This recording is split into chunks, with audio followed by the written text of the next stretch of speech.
France in the early 15th century was a nation collapsing under the weight of endless war, political betrayal, and spiritual exhaustion. The 100 Years' War had become a permanent condition rather than a conflict, grinding on for so long that entire generations had known nothing but invasion, famine, and fear. English forces controlled vast stretches of French territory, including key cities and coastlines.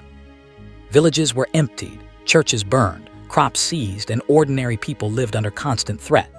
The French nobility was deeply divided, with many quietly cooperating with the English to preserve their own power. Loyalty had become flexible, honor negotiable. Charles, the Dauphin, ruled from Bourges, uncrowned and uncertain, surrounded by advisors who believed France's defeat was inevitable. The war had not only drained France's treasury and armies, it had drained belief itself.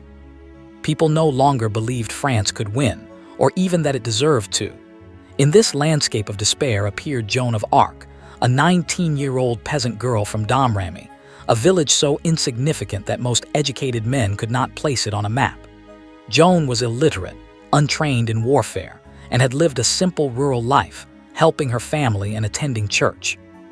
Yet she claimed that Saints Michael, Catherine, and Margaret spoke to her, commanding her to save France, drive out the English, and see Charles crowned king.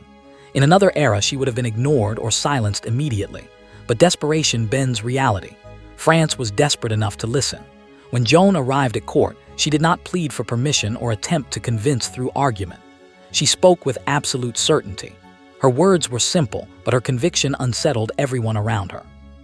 Clerics tested her orthodoxy, nobles mocked her origins, soldiers questioned her usefulness, yet none could break her confidence.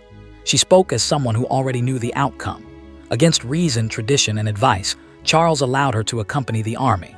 He did not fully believe her, but he had nothing left to lose. At Orleans, the war changed character. The English had held the city with a hardened, disciplined force, defeating every previous French attempt to lift the siege. Joan brought no revolutionary tactics. What she brought was belief embodied. She carried a banner rather than a sword, rode with soldiers into danger, and placed herself where arrows fell and walls burned. Her presence transformed morale. Men who had marched expecting defeat now expected victory. Fear loosened its grip. When the assault came, hesitation disappeared. Against all expectations, Orleans fell. The impact was seismic. The English were no longer invincible. Victory followed victory in rapid succession. Joan pressed forward relentlessly, insisting that Charles march to Reims for coronation despite enormous risk. In July 1429, Charles was crowned king in Reims Cathedral, Joan standing nearby in armor, banner raised. The symbolism was unmistakable. A peasant girl had restored a king, and with him, the idea of France itself. But symbols terrify empires more than armies. To the English, Joan was not merely a soldier or a visionary. She was living proof that divine favor did not belong to them. As long as she lived, she embodied the idea that occupation could be broken. They could not defeat her on the battlefield, so they chose the one arena where courage, faith, and victory meant nothing: the law. In May 1430, Joan was captured near Compiègne by Burgundian forces allied with England. According to the customs of war, she should have been ransomed or exchanged. Instead, she was sold for an enormous sum.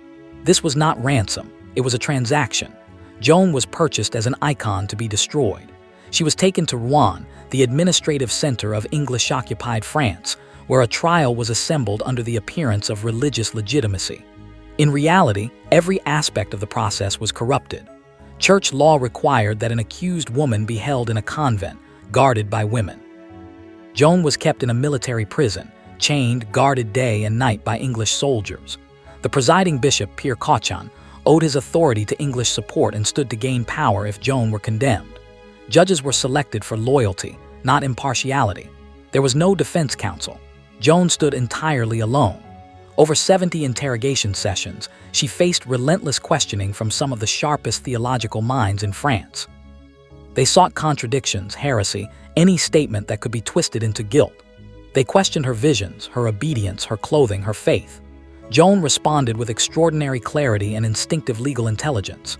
When asked whether she knew she was in God's grace, a question designed to condemn her regardless of answer, she replied that if she was not, she prayed God would place her there, and if she was, she prayed God would keep her there. When threatened with torture, she stated calmly that any confession obtained through pain would be meaningless. She understood procedure better than her judges. Yet intelligence could not save her because the trial was never about truth.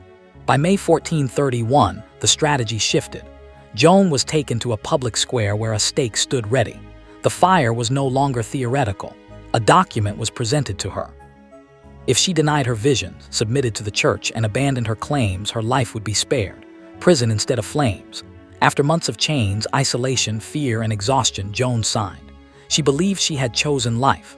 What she did not know was that the confession entered into the record was longer and more damning than what she marked. But the wording mattered less than the signature. Under inquisitorial law, a heretic who recanted could live. A heretic who relapsed could not. The English needed her to relapse. Joan was returned to the same prison under the same conditions. Her head was shaved again. She was placed in a dress that left her exposed among male guards. During the trial, Joan had explained that she wore men's clothing for protection, fastening it tightly to prevent assault. Later testimony confirmed that guards harassed and threatened her. The clothing was not rebellion, it was survival. Then the guards removed the dress. Joan was left with an impossible choice: remain naked and defenseless or put on the forbidden clothing. She chose safety. When the judges arrived and found her dressed as before, she explained honestly what had happened. She also admitted that her voices had returned and that she regretted denying them.